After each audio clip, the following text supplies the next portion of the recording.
police are not equipped to handle threats to national security.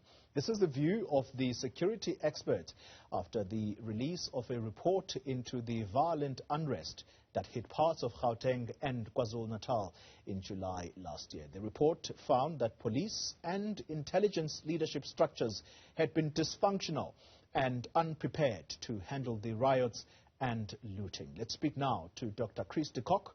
He is a police expert, someone who's actually worked in the South African Police Service before having retired. Dr. de Kock, thank you for your time. Does it surprise you, the conclusions of this expert panel on the unrest that we saw in July? No, it doesn't surprise me, but I must say they could have been more nuanced. If you look at the happenings in the riots in July last year, I think the police did excellent up to the point the Sunday at Nakandla, when there was a large crowd of people, and the police handled that very, very well. Those were riot police or public order police, and they did a good job.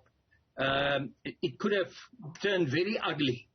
And I've always said, I think they did an excellent job. Yes. Then the week goes past, and eventually Mr. Zuma goes to jail. And then from there, things goes terribly wrong. Now, I think the planners of this whole event did it very deliberately. They put a lot of planning into this. Because what we saw was something which the police didn't expect at all. Well, they didn't even know that it's going to happen. But when it happened, even in the first day or two, it was something out of this world. Maybe we have seen it in townships during the past years, last 10 years, when we have public protest, and then suddenly shops of especially foreigners are being targeted. But we have never seen this in our cities, in other areas, and at our malls. And I think that came as a surprise, and the police were not properly trained for that. So I can agree with the report. Let me interrupt you there, Doctor. Let me interrupt you just on that point about police almost being found wanting when this whole thing started to roll. I was reading this report overnight, and it struck me that we actually put so much pressure on the police, forgetting that what they're dealing with on the ground is something that we ourselves, if confronted with the situation, we would be unable to probably execute as we are demanding of them. For example, it talks about how they were confronted with a situation where, for the first time, perhaps, you had women who were carrying babies on their backs. And how do you respond to that, either with a rubber bullet or even tear gas, because you are mindful of the person that you are unleashing this against? Yeah, that's the one point. Also, the fact is, you have quite a mix of people on the scene. You have people who are there which started the trouble, but then you have these women with children, you have old people there, and the fact of the matter, it's not a crowd. If it was a crowd marching towards the police, starting to commit some violent acts, I think the police would have been trained to do that. And you must also remember, it happened at many points and in many towns and cities at the same time. It started at the same time. And the police from the station now had to handle it. Maybe 4 or 5 people at the mall or at the shopping center, and they are not equipped. They don't even have those things that you refer to, like tear gas and rubber bullets and water cannon and all of those things that they need to control a riot. Yeah. So if you can imagine, if 5 or 6 police officers in a vehicle arrive at the mall, there's thousands of people running around, taking what they want to take, and so on. And now suddenly they fire shots at this crowd, or this, actually not a crowd, it's a lot of people running around. Yeah. But the fact of the matter is they wouldn't have lasted 5 minutes. This crowd, or some of the elements, would have attacked them. and then it would have even been a bigger problem. So I think the problem lies with the people who have planned this whole thing.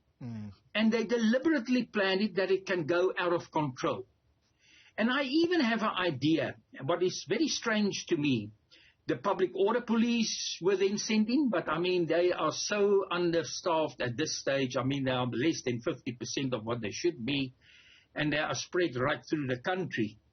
That the ones then, they went in, and it didn't make a difference. These guys came back the next day, and they still riot, and they still looted the shops. Yeah. But when the defense force was sent in, immediately you have calm.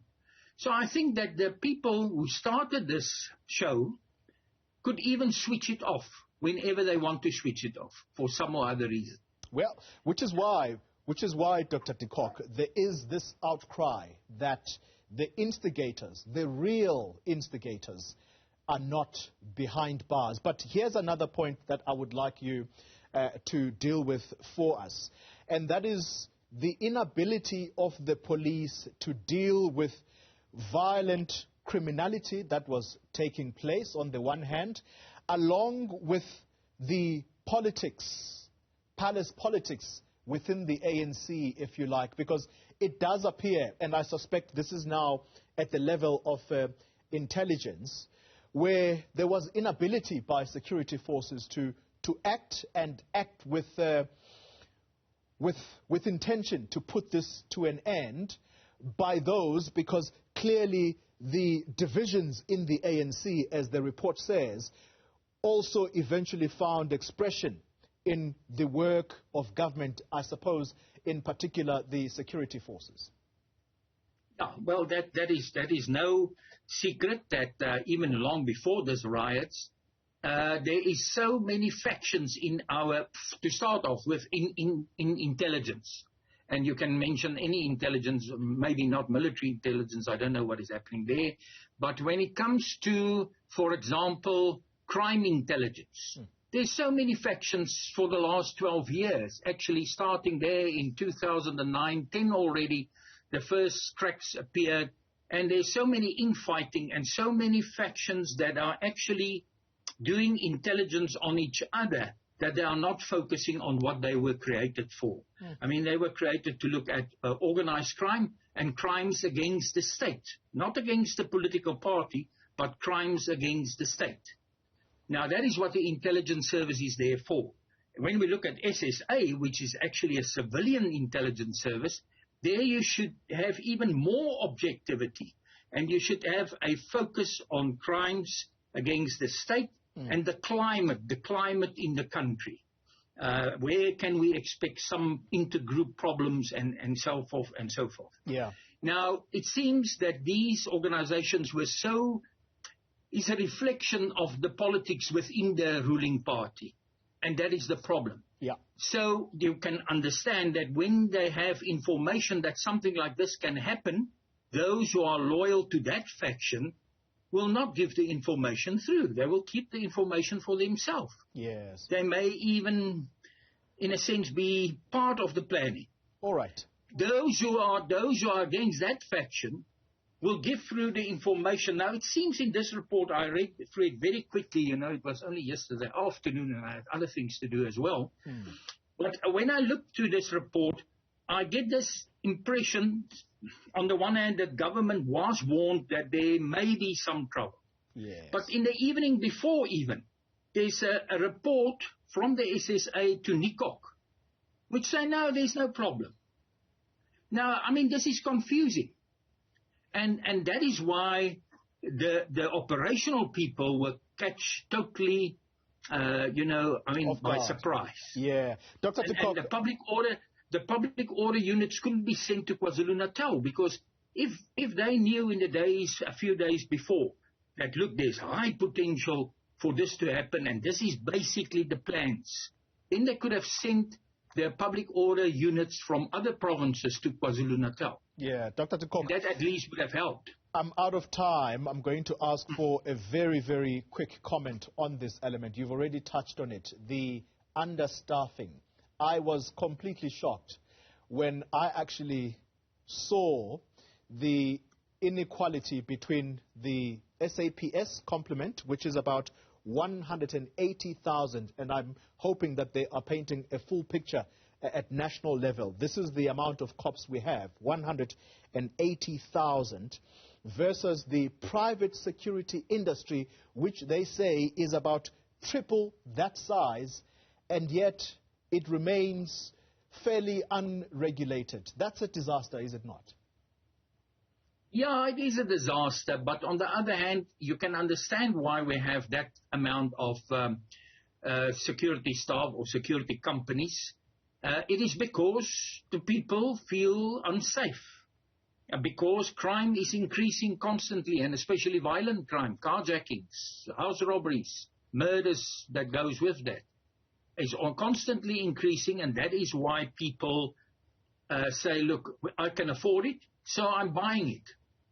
And that's why we have this huge numbers. And I must even say, in these riots, some of these security companies, look, there's question marks over many of them, but some of the security companies actually played a very positive role. All right. That's Dr. But I Chris think de it Kock. must be regulated. Yes, indeed, Yeah. absolutely. Thank you very much for your insights here. A former police officer himself, Dr. Chris de Kock, police expert there, weighing in on the July unrest report.